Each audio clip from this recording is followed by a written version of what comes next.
அலைக்கும். Welcome back to my channel. இன்னைக்கு நம்ம என்ன பார்க்க போறோம்னா, நம்ம பொதுவா எங்கேயாவது டூர் போகணும்னா என்ன பண்ணுவோம்? டிராவல் ஏஜென்சியில் போய் புக் தானே பண்ணுவோம். நம்ம எங்கே ஸ்டே பண்ண போகிறோம், எங்கே சுற்றி பார்க்க போகிறோம் எல்லாத்தையுமே அவங்க பார்த்துப்பாங்க. நம்ம உம்ரா, ஹஜ்ஜு அங்கெல்லாம் போகணுன்னா நம்ம டிராவல் ஏஜென்சியில் போய் புக் பண்ணுவோம். இந்த பழக்கம் இப்போ உள்ள பழக்கம் இல்லை. இந்த பழக்கம் நபி ஸல்லல்லாஹு அலைஹி வஸல்லமோட காலகட்டத்தில் இருந்தே இந்த பழக்கம் இருக்குது. அவங்க பயணம் பண்ணணும்னா அவங்க ஒரு டிராவல் அட்வைசர் வச்சுருந்தாங்க. ஐக்கிய அரபு அமீரகத்தில் உள்ள அனைத்து மஸ்ஜித்களிலும் ஓதப்படும் இந்த வார ஜும்மா உரை தலைப்பு ஹிஜ்ரத் பயணமும் படிப்பினையும். வாங்க வீடியோக்குள்ள போலாம். வீடியோக்குள்ள போறதுக்கு முன்னாடி என்னோட சேனலை லைக் பண்ணுங்க, சப்ஸ்கிரைப் பண்ணுங்க, மறக்காம உங்களோட வீட்டில் இருக்கிற பெண்களுக்கு அதிகமா ஷேர் பண்ணுங்க. அஸ்ஸலாமு அலைக்கும் வரஹ்மத்துல்லாஹி வபரகாத்துஹு. அபுதாபி, துபாய், ஷார்ஜா மற்றும் ஏனைய ஐக்கிய அரபு அமீரக பள்ளிவாசல்களில் வெள்ளிக்கிழமை ஓதப்படும் ஜும்மா உரை. வெளியீடு ஐக்கிய அரபு அமீரக அரசின் இஸ்லாமிய விவகாரத்துறை. தேதி வெள்ளிக்கிழமை துல்ஹஜ் பிறை 27 ஹிஜ்ரி 1442 6 ஆகஸ்ட் 2021. தலைப்பு ஹிஜ்ரத் பயணமும் படிப்பினையும். தலைப்பு ஹிஜ்ரத் பயணமும் படிப்பினையும்.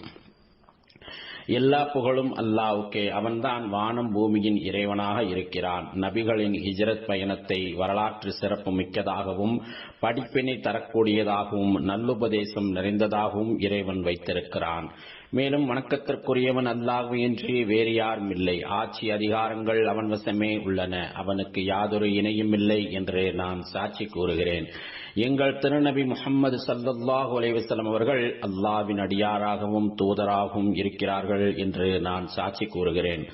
யா அல்லாஹ், எங்கள் தலைவர் நபிகள் நாயகம் ஸல்லல்லாஹு அலைஹி வஸல்லம் அவர்கள் மீதும் அவர்களின் புனிதமிக்க குடும்பத்தினர் மீதும் தியாகம் நிறைந்த தோழர்கள் அனைவர் மீதும் உலக முடிவு நாள் வரை அழகிய முறையில் அந்த தோழர்களை பின்பற்றி நடக்கும் முஸ்லிம்கள் மீதும் இறைவா நீ ஸலவாத்தும் சலாமும் பொழிந்திடுவாயாக. கவனமாக கேளுங்கள். இறைவனுக்கு அஞ்சி நடப்பதை எனக்கும் உங்களுக்கும் உபதேசிக்கிறேன். அல்லாஹ்வின் அடியார்களே, எல்லாம் வல்ல இறைவன் கூறுகிறான், யா அய்யுஹல்லதீன ஆமனுத்தகுல்லாஹ வகூனு மஅஸ் ஸாதிகீன்.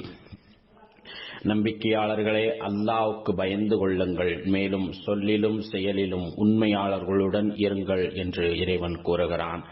முஃமின்களே, வரக்கூடிய புதிய ஹிஜ்ரி ஆண்டு உங்களுக்கு நற்பாக்கியம் நிறைந்ததாக அமையட்டும். இந்த நேரத்தில் அவற்றோடு தொடர்புடைய சங்கையான நிகழ்வுகளை நாம் நினைத்து பார்க்க வேண்டும்.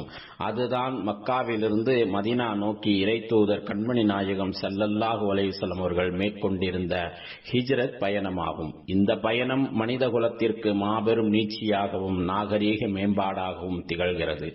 இதில் இறை நம்பிக்கை மிகுந்த படிப்பினைகள், அழகிய நற்குணங்கள், மனிதநேய பண்புகள் நிறைந்துள்ளன. இறை நம்பிக்கை மிகுந்த படிப்பினைகள் என்றால் எல்லாம் வல்ல அல்லாஹ்வை பற்றி நல்ல விதமாக எண்ணம் கொள்வது, மன உறுதி கொள்வது, அவனுடைய மார்க்கத்தை பாதுகாப்பது போன்றவையாகும். இறை தூதர் கண்மணி நாயகம் ஸல்லல்லாஹு அலைஹி வஸல்லம் அவர்களும் அபூபக்கர் சித்தீக் ரலியல்லாஹு அன்ஹு அவர்களும் ஹிஜ்ரத் பயணத்தின் போது வழியில் ஒரு குகையில் தங்கி இருந்தார்கள். அச்சமயம் அவர்களை தேடி எதிரிகள் வந்து அங்குமிங்கும் நோட்டமிட்டனர். அச்சமயம் அபூபக்கர் சித்தீக் ரலியல்லாஹு அன்ஹு அவர்கள் அந்த எதிரிகளில் எவரேனும் ஒருவர் தமது கால்களுக்கு கீழே நோக்கினால் கண்டிப்பாக நம்மை கண்டிருப்பார். அந்த எதிரிகளில் எவரேனும் ஒருவர் தமது கால்களுக்கு கீழே நோக்கினால் கண்டிப்பாக நம்மை கண்டிருப்பார் என்று கூறினார்கள். அதனை கேட்ட இறை தூதர் கண்மணி நாயகம் ஸல்லல்லாஹு அலைஹி வஸல்லம் அவர்கள், எந்த இருவருடன் அல்லாஹ் மூன்றாம் அவனாக இருக்கிறானோ அவர்களை பற்றி என்ன கருதுகிறீர்கள் என்று கேட்டு மன தைரியமூட்டினார்கள். எந்த இருவருடன் அல்லாஹ் மூன்றாம் அவனாக இருக்கிறானோ அவர்களை பற்றி என்ன கருதுகிறீர்கள் என்று கேட்டு மன தைரியமூட்டினார்கள். இந்த ஹிஜ்ரத் பயணத்தில் நமக்கு உயரிய நற்பண்புகள் பல கிடைக்கப் பெறுகின்றன. அவற்றுள் ஒன்று நம்பகத்தன்மையை காப்பாற்றுவது, அதாவது நம்பி ஒப்படைக்கப்பட்ட பொருள் அல்லது செய்தியை மற்றவர்களிடம் தந்துவிடாமல் உரிய வகையில் பாதுகாக்க வேண்டும். அடுத்ததாக அவரவர்களுக்குரிய உரிமையை நிலைநாட்ட வேண்டும். நம்பகத்தன்மையை காப்பாற்றுவதில் இறைத்தூதர் கண்மணி நாயகம் ஸல்லல்லாஹு அலைஹி வஸல்லம் அவர்கள் தனித்து விளங்குகிறார்கள். மக்காவில் இருந்தபோது மக்காவாசிகள் இறைத்தூதர் கண்மணி நாயகம் ஸல்லல்லாஹு அலைஹி வஸல்லம் அவர்களிடம் தங்கள் தனிப்பட்ட பொருட்களை கொடுத்து வைத்திருந்தனர். இந்த நேரத்தில் ஹிஜ்ரத் பயணம் செல்வதற்கான நிர்பந்தம் ஏற்பட்டவுடன் அந்த பொருட்களை உரியவர்களிடம் ஒப்படைக்குமாறு அலி ரலியல்லாஹு அன்ஹு அவர்களை இறைத்தூதர் ஸல்லல்லாஹு அலைஹி வஸல்லம் அவர்கள் நியமித்தார்கள். அடுத்தவர்களிடம் பொருட்களை முறையாக பாதுகாத்து உரியவர்களிடமே ஒப்படைத்து விட வேண்டும். அடுத்தவர்களின் பொருட்களை முறையாக பாதுகாத்து உரியவர்களிடமே ஒப்படைக்க வேண்டும் என்று சங்கை நிறைந்த திருக்குர்ஆன் மூலம் அல்லாஹு தஆலா வலியுறுத்துகிறான். இன்னல்லாஹ் யஅமுருக்கும் அன் துஅத்துல் அமானாத்தி இலா அஹ்லிஹா. நம்பிக்கையாளர்களே, உங்களிடம் நம்பி ஒப்படைக்கப்பட்ட அமானித பொருட்களை அதன் சொந்தக்காரர்களிடம் நீங்கள் ஒப்படைத்து விடும்படி மனிதர்களுக்கிடையில் நீங்கள் தீர்ப்பு கோரினால் பாரபட்சமின்றி நீதமாகவே தீர்ப்பளிக்குமாறு நிச்சயமாக அல்லாஹ் உங்களுக்கு கட்டளையிடுகிறான் என்று இறைவன் திருமறையில் கூறுகிறான். நம்பகத்தன்மையை காப்பாற்றும் போது அனைவரிடமும் சமமாக இருக்க வேண்டும். எனவே கொள்கை, மதம், மொழி என எத்தகைய பாகுபாடும் பார்க்கக்கூடாது. ஒரு மார்க்க அறிஞர் கூறுகிறார், நல்லவனாக இருந்தாலும் கெட்டவனாக இருந்தாலும் இந்த மூன்றை எவ்வித பாகுபாடுமின்றி சரிவர நிறைவேற்ற வேண்டும். நல்லவனாக இருந்தாலும் கெட்டவனாக இருந்தாலும் இந்த மூன்றை எவ்வித பாகுபாடுமின்றி சரிவர நிறைவேற்ற வேண்டும். நம்பகத்தன்மையை காப்பாற்றுவது, ஒப்பந்தத்தை நிறைவேற்றுவது, இரத்த வழி உறவினர்களோடு சேர்ந்து இருப்பது ஆகிய மூன்றையும் பாரபட்சமின்றி சரிவர நிறைவேற்ற வேண்டும் என்று ஒரு மார்க்க அறிஞர் கூறுகிறார்.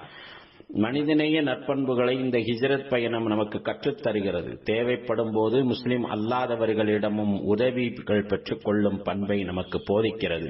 இறைத்தூதர் கண்மணி நாயகம் ஸல்லல்லாஹு அலைஹி வஸல்லம் அவர்களும் அபூபக்கர் சித்திக் ரலியல்லாஹு அன்ஹு அவர்களும் ஹிஜ்ரத் பயணம் செல்வதற்கு பயண வழிகாட்டியாக அப்துல்லா இப்னு உரைகைத் என்பவரை என்கிற மாற்று மது சகோதரரை உதவிக்கு அழைத்துக் கொண்டார்கள். காரணம், இவர் பயண வழிகளை பற்றி நன்கு தெரிந்து வைத்திருப்பவர், மேலும் நம்பிக்கைக்குரியவர். மக்காவிலிருந்து மதினா செல்வதற்கான வழிகாட்டியாக உதவி செய்தார். மேலும் இவர் அச்சமயம் முஸ்லிமாக இருக்கவில்லை. எழுச்சி பெற்ற புதிய சமுதாயத்தை கட்டி எழுப்புவதற்கான விதையாக இந்த ஹிஜ்ரத் பயணம் அமைந்தது. இறை நம்பிக்கையின் அடிப்படையை நிலைநாட்டியது. அழகிய நற்குணங்களையும் மனிதநேய நற்பண்புகளையும் பறைசாற்றியது. யா அல்லாஹ், வரக்கூடிய ஆண்டை எங்களுக்கு நன்மையும் சுபிட்சமும் நிறைந்த ஆண்டாக ஆக்கித் தருவாயாக. கொடைத்தன்மையும் நற்பாக்கியமும் பரிபூர்ண ஆரோக்கியமும் அமைதியும் நிறைந்த வருடமாக ஆக்கித் தருவாயாக. முஃமின்களே, பெருந்தன்மையோடு மன்னித்தல், விட்டுக் கொடுத்தல், அன்போடு இருத்தல், ஒருவருக்கொருவர் அக்கறை செலுத்தி இணக்கமாக வாழ்தல் உள்ளிட்ட நற்பண்புகளை இறைத்தூதர் கண்மணி நாயகம் ஸல்லல்லாஹு அலைஹி வஸல்லம் அவர்கள் ஒளிமயமிக்க மதீனாவாசிகளிடம் விதைத்தார்கள். அவர்கள் முதலில் கற்றுக் கொடுத்த பழக்கம் சலாம் சொல்லும் பழக்கமாகும். இறைத்தூதர் கண்மணி நாயகம் ஸல்லல்லாஹு அலைஹி வஸல்லம் அவர்கள் கூறுகிறார்கள், யா அய்யுஹன்னாஸ் அஃஷுஸ் சலாம். மனிதர்களே, நீங்கள் ஒருவருக்கொருவர் சலாம் கூறுவதை பரப்புங்கள். யா அய்யுஹன்னாஸ் அஃஷுஸ் சலாம். மனிதர்களே, நீங்கள் ஒருவருக்கொருவர் சலாம் கூறுவதை பரப்புங்கள் என்று அறிவுறுத்தியுள்ளார்கள். ஒருவரை ஒருவர் அரவணைத்துச் செல்ல வேண்டும், ஒருவருக்கொருவர் அக்கறை செலுத்த வேண்டும், அனைவரும் ஒற்றுமையாக இணக்கமாக இருக்க வேண்டும் என்று இறைத்தூதர் கண்மணி நாயகம் ஸல்லல்லாஹு அலைஹி வஸல்லம் அவர்கள் வலியுறுத்தியுள்ளார்கள். மதீனாவாசிகளின் உள்ளங்களை அல்லாஹு தஆலா ஒற்றுமையாக ஆக்கி தந்துள்ளான். அவர்களுக்கிடையில் அமைதியை ஏற்படுத்தியுள்ளான். இதனை பற்றி இறைவன் கூறுகிறான், வஅல்லஃப பைன குலூபிஹிம். அந்த நம்பிக்கையாளர்களுடைய உள்ளங்களின் அன்பை ஊட்டி சிதறிக் கிடந்த அவர்களை ஒன்று சேர்த்தான். அந்த நம்பிக்கையாளர்களுடைய உள்ளங்களில் அன்பையூட்டி சிதறிக் கிடந்த அவர்களை ஒன்று சேர்த்தான் என்று இறைவன் திருமறையில் கூறுகிறான்.